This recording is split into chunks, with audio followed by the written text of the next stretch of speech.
Turn in your Bibles, if you would, to Proverbs chapter 9. Proverbs chapter 9. From around here on out, we have been doing almost every verse up till chapter 9. And what we're going to be doing now is kind of picking from, because the themes are repetitive. Some of these themes are repetitive, and so where they're not, we're going to touch on those. And here in chapter 9, and especially between verses 6 and following, 6 through 12, is a significant section that deals with something very more precise than what we've covered in the last chapter. I toyed around with the idea of entitling this message, "Never Argue with a Jerk," or an unbelieving jerk, but I decided that was too long and someone might react to the word jerk being used. But the word jerk means, if you look it up, it means an obnoxious, contemptible person. And they attach some other descriptives on there, which we will not go into. But this description, that description of an obnoxious, contemptible person, matches the description here in Proverbs chapter 9. Obviously, a little more to it than that, but I would ask you, as we look at chapter 9 here, that you would remember the context, the carryover from chapter 8. Wisdom was personified as if it was a person making an appeal. All through chapter 8, we found that kind of theme going through, where wisdom almost begs the individuals to pay attention and listen and she extolled the benefits, wisdom being portrayed as a woman here, extolling the benefits of listening to her and the prudence to be gained and the potential to be realized. And not only that, but that the appeal was made that wisdom is of God.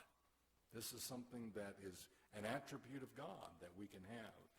So this is the appeal of chapter 8. But then the first verses of chapter 9, first 5 verses, that personification is continued. So let's just read very quickly through verses 1 through 5. Wisdom hath builded her house. She hath hewn out her 7 pillars. She hath killed her beasts. She hath mingled her wine. She hath also furnished her table.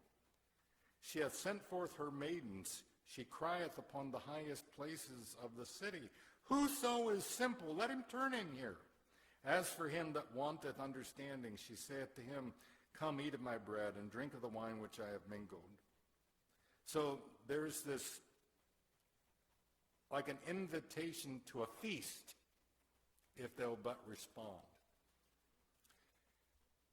But then in chapter 9 and verse 6, after this invitation to hang out with wisdom, if you will. This is the admonition between verses 1 through 5 of choosing your companions wisely. And she's essentially saying, come to this feast and listen to me. Choose to hang out with wisdom. But then in verse 6, there is another decision. If you choose to hang out with wisdom, there's another decision to be made in verse 6. Forsake the foolish and live, and go in the way of understanding. Not only is there a choice that you are going to now hang out with wisdom, if you will, but you are also going to separate from the foolish. 2 choices when choosing wisdom. The second being the choice to separate from the foolish. Forsake the foolish and live. The idea is that if you hang out with the foolish, you will become like them. You cannot hang out with wisdom and also hang out with the foolish. Someone said this years ago, be careful of who you choose as your friends. For who you hang out with, you will soon like, and who you like, you will soon be like. There is great wisdom with that. The idea is that you will become like them. You cannot hang out with wisdom and hang out with the foolish. So, there is this admonition in the first 6 verses to choose your companion, who that you're going to be with. But then in verse 7, he begins to talk about these foolish people that he's alluded to in verse 6. And he's giving us here a prudent approach to unbelieving jerks, or the scorner, as the Bible talks about them. In verse 7, he that reproveth a scorner getteth to himself shame, and he that rebuketh a wicked man getteth himself a blot. Now, scorners are people who are consciously and willfully perverse. They're in rebellion against God.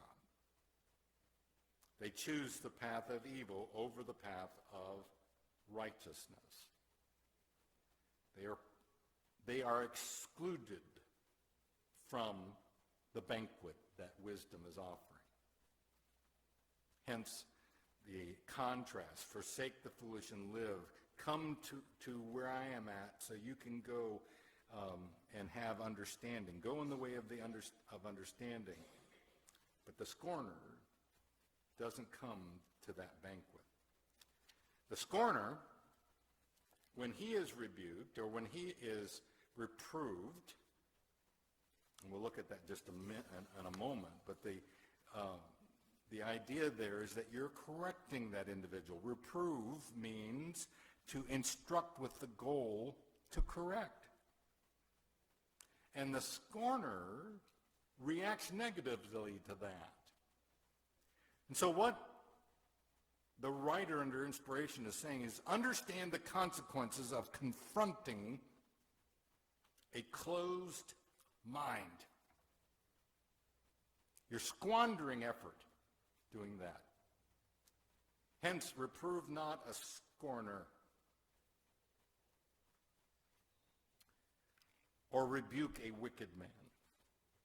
Rebuke is stronger. It means to argue or chasten with words. There are people that if you have to ask yourself, that you have to ask yourself what you're going to accomplish if you try to correct them.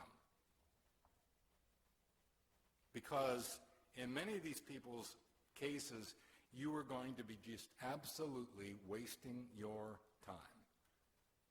There are people that I have learned through the years that I will never, ever help. And it's not because I'm incompetent. That may be part of it. But they're not going to be helped because they are scorners. They don't want help. And it is likely that not only I will not be able to help them, but no one else will. There was a young man in my early ministry. This young man was well into his 30s.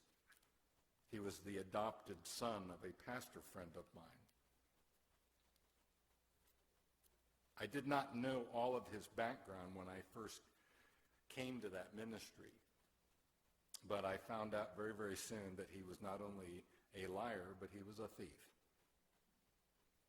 He had been this way all of his life. I found out much later, after talking with my friend, his adopted dad, that he had been from the time he was little a thief and a liar. In fact, his natural father was in prison for being a thief. In any case, we found out that he was stealing. He had stolen from the church, and he had stolen for the church. He worked at an apartment complex and as a maintenance guy, and he would take things from the storage room and give them either to the church or to people in the church. He told them he got it at a garage sale or he found this great deal somewhere, and he would do this to gain favor, to have people favorably disposed toward him. And we finally realized that some things had come up missing, and it became very clear that he was the one that had taken these things. And so we confronted him, and he finally did admit that he had stolen one very expensive item, and that he had actually stolen from this apartment complex and given us things. Gave the deacons one of the deacons a garbage disposal, brand new.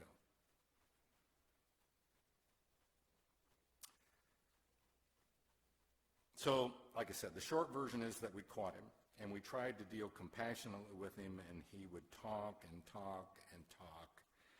I spent more time with this particular guy than I could keep track of. Some other pastors got involved and recommended that I set up a weekly counseling schedule with him. And I knew it was going to be hours each week invested in this man's life. And I knew what the outcome was going to be. And the outcome was going to be squandered effort. He acted repentant and contrite, but he always did that. This was a pattern with him. And then behind the scenes, later we found out, even while we were dealing with him in this way, he was seeing lawyers with the idea of suing us. He was a rat through and through. He was a scorner. He didn't have a good thing to say about us, even though we were very kind in the way we treated him. It will be squandered effort and a negative return. He that reproveth a scorner getteth to himself, what's the word there? Shame. This word shame is a word that is used for disgrace or dishonor, reproach. The word blot, it says, he that rebuketh a wicked man getteth himself a blot. That word, you've heard the word blotter, I'm sure, right? An ink blotter? Okay. The idea is that contact with this individual, you weren't going to come away without a blemish, without a stain on you. So not only would it be wasted effort, it was going to be a negative return. Shame and a blot. And what this means is that this individual is going to badmouth you every which way they can. When confronting a closed mind, you are often not just wasting your breath, you are actually earning yourself trouble. Because the scorner often sees every confrontation as a win or lose scenario. They have to win, and if you confront them over some sin they love, they will attack you behind your back to others. A person is almost asking for trouble when you're dealing with an individual like this. I counseled one man and his wife for hours and hours. In fact, it was true at the time that if you had taken everybody in the entire church, all the counseling I'd done with everybody, I'd invested more time with this man in his situation than anybody else. And then he said to me, "You don't care at all about me." You say, well, how'd you respond to that? I looked him in the eye. I got close to his face. I said, "How dare you say that to me? How dare you? Knowing the amount of time that I have invested in both you, your life, and in your wife. How dare you?" And he didn't expect me to come back at him, and I wasn't vicious or anything. I just said, "How dare you do?" But that, my friend, is a scorner.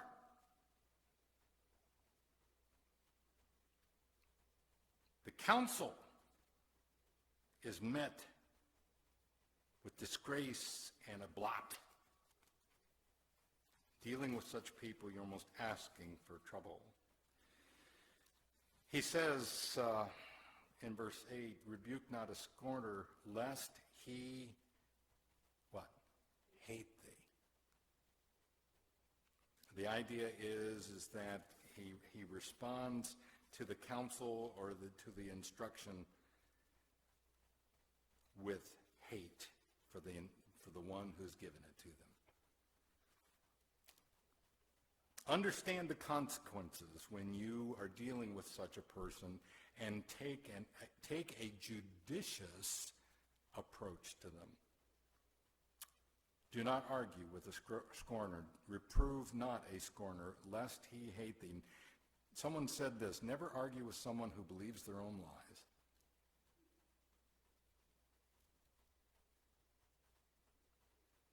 Sometimes people who are like this see themselves as never wrong. They see others as always to blame for their difficulties. They may tell themselves that blaming others is a justified response. They may tell themselves that they are trustworthy and it's everybody else who are unfaithful. They may tell themselves that they are honest and act with integrity. These are the lies that this individual tells themselves. And if someone tells them something contrary to their own narrative concerning themselves, they respond with hate. Do not argue with a scorner, except that you will never win with them. Now, I'm not trying to tell us to be defeatist. But with such an individual, you're not going to win this exchange. Many of these type of people see any rebuke or reproof as a challenge by an opponent, and to them you will not be a caring friend, you will become a threat. You will be one of the many people who undermine them or misunderstand them. It's an interesting thing to me that many people are constantly being misunderstood. We all are misunderstood sometimes, right? We say things that maybe we didn't clarify. But all the time? Everybody, these are people, everybody misunderstands everything I say. Everybody else is the enemy. Now, with all of that said, there are believers that think it is their duty to rebuke or correct everything they see as wrong in other people's lives. Let me just point that out. That's not here in the text. They just think it's their duty to confront everything. If someone swears in front of them, they correct it. They're argumentative and contentious. And I think a lot of their motivation really stems from self-righteousness. They see themselves, one woman put it, she goes, well, we're not to be judges, but we can be fruit inspectors. And I was thinking to myself concerning her, you sound a lot like a judge.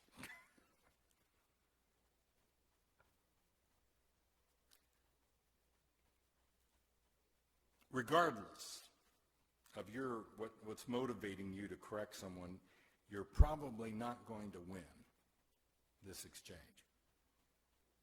I think it was Mark Twain that said, never argue with stupid people. They will drag you down to their level and then beat you with experience.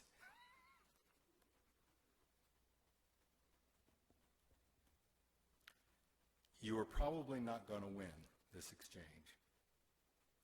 Rather than agitate the scorner, rather than getting that person stirred up with something that's not going to be productive anyway, and it's only going to result in shame and a blot and hate, rather make an investment in those who would be wise. Notice what he says. Rebuke a wise man, look at verse 8. Reprove not a scorner lest he hate thee. Rebuke a wise man, and he will love thee.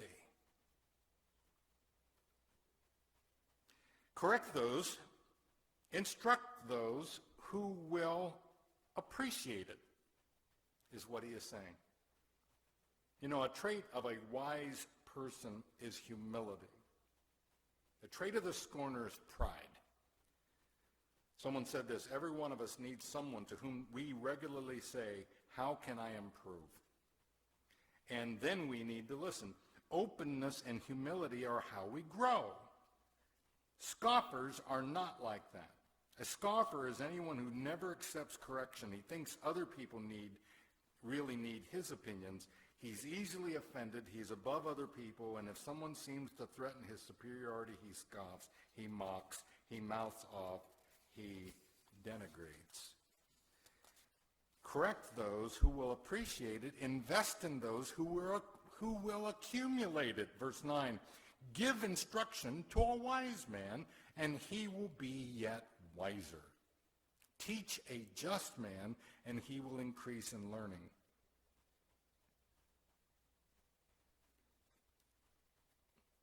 Wisdom is cumulative.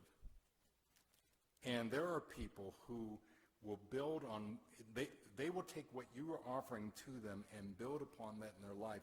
And investing in those people, that pays off dividends. Someone said, and I can't remember exactly the quote, but they said essentially this: there are 70%, and this percentage may be wrong, 70% of the people in your church, he's talking to pastors, will be open and listening, and 30% won't. But what you'll do is invest 90% of your time trying to reach the 30% that are going to reject what you have to say anyway. So he said, rather than do that, invest 90% of your time in the 70% that will respond. But the tendency is to invest in the wrong place.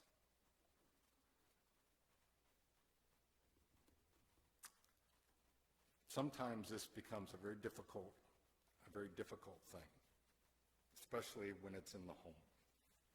This is not on my notes. It just happened to pop into my head just now. But I have dealt with many families through the years that have had a child just in utter rebellion, usually an older child, 16, right around that area of life, in utter rebellion and keeping the home in absolute chaos. Meanwhile, there are younger kids in the home that are watching all of this chaos, and the parents are spending 90% of their time invested in trying to take care of the rebel within their home, the one that will not obey the rules, that rejects their authority, and they're investing all of this time in this individual and neglecting the youngers. And then the youngers follow suit later. There are problems.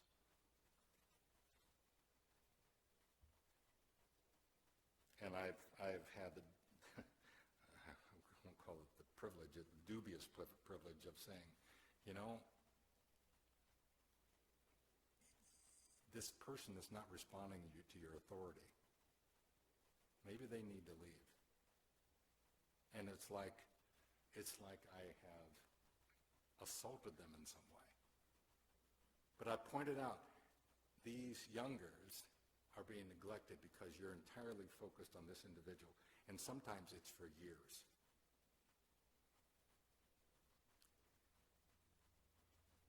Make sure the investment is in those who will accumulate and who are open for instruction. For such an individual, this instruction is like nutrition. They become stronger and stronger by it, one writer said. If you deal with people, you will pick up pretty fast that some people are not going to listen, no matter what. Invest in those who will accumulate it. And make sure you stay at the source of wisdom. Look at verse 10. The fear of the Lord is the beginning of wisdom, and the knowledge of the holy is understanding. For by me thy days shall be multiplied, and the years of thy life shall be increased. Make sure you stay with the foundation of wisdom. There have been some Christians who started out in counseling ministries and were that were biblically based in the beginning who later adopted secular paradigms of counseling. And they failed to stay at the wellspring of wisdom. Biblical wisdom is always tethered to revelation from God. Stay at the foundation and know that you are individually responsible. The promise is there in verse 11 that God's blessing will come. But then in verse 12 he says, if thou be wise, thou shalt be wise for thyself, but if thou scornest, thou alone shalt bear it. Someone pointed out that this is probably the strongest expression, or perhaps the strongest expression of individualism in the Bible, or at least in the Old Testament.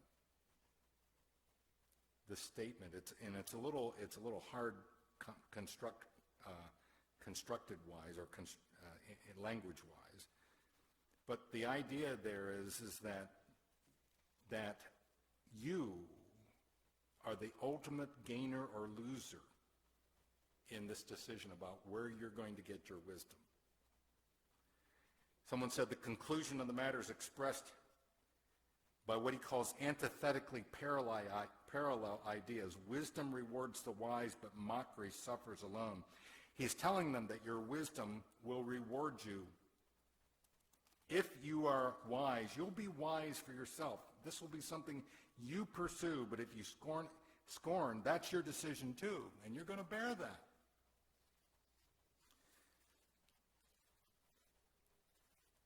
The bottom line in this verse is that you will choose the course of your life, whether it's going to be toward wisdom or toward foolishness. And that course of life is going to be influenced by those that you choose to hang out with. Hence, forsake the foolish and live.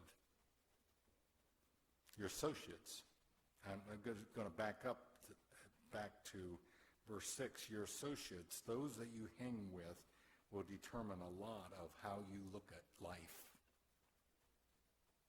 When I was in jail ministry years ago, I would tell inmates that if they did not change the folks that they associated with, I'd tell us in chapel, if you go back home to the same people that you hung out with before you came in here, you will probably, or quite possibly anyway, end up right back here.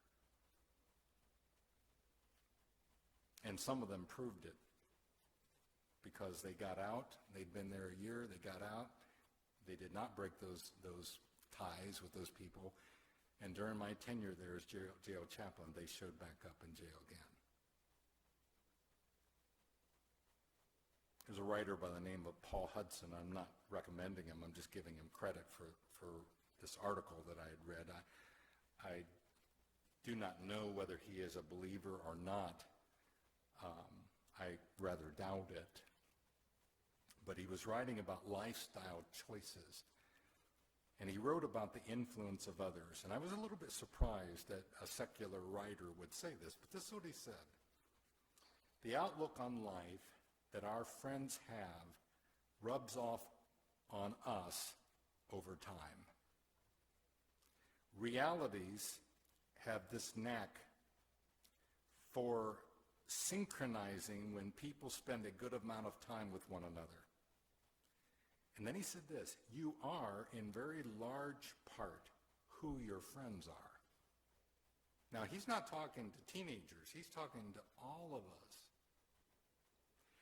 He says you are in very large part who your friends are, not because you choose it to be so, but because they physically influence the way you think and the way you perceive the world.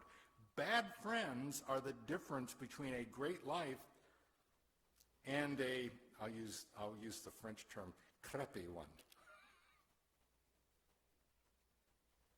They hold us back, bring us down, and force upon us their skewed and ugly version of reality. You can change every physical aspect about you, but if you keep the same people around you, then the one thing that needs to change never will. You'll never start to think and see the world differently. I was astounded reading this from a secular writer. Now, he's not saying go to God. He's just saying the people you hang with will influence you. He says this, and then I'm going to close this out.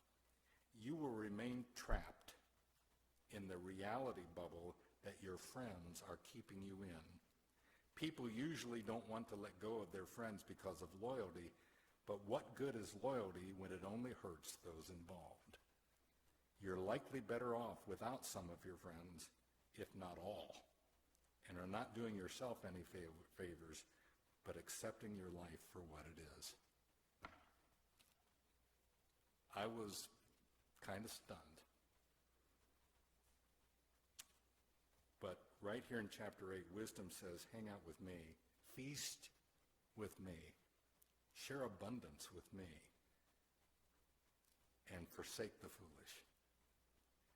And the bottom line, according to verse 12, is that this is in your capacity. When I'm dealing with somebody, unless they get that they, it's their choice that can determine the direction of life. Which will it be? Wisdom or foolish? We choose. Heavenly Father, we pray that you might take these truths that I have made the attempt to make clear and to expose from your word. May those truths hit home to this center of our affections. And may that focus, may that center of affections be upon your truth, be upon yourself. May our hearts be directed to you. May we seek wisdom, your wisdom, first and foremost. We thank you and praise you for your truth for our lives. In Jesus' name, amen. Okay. We are dismissed. And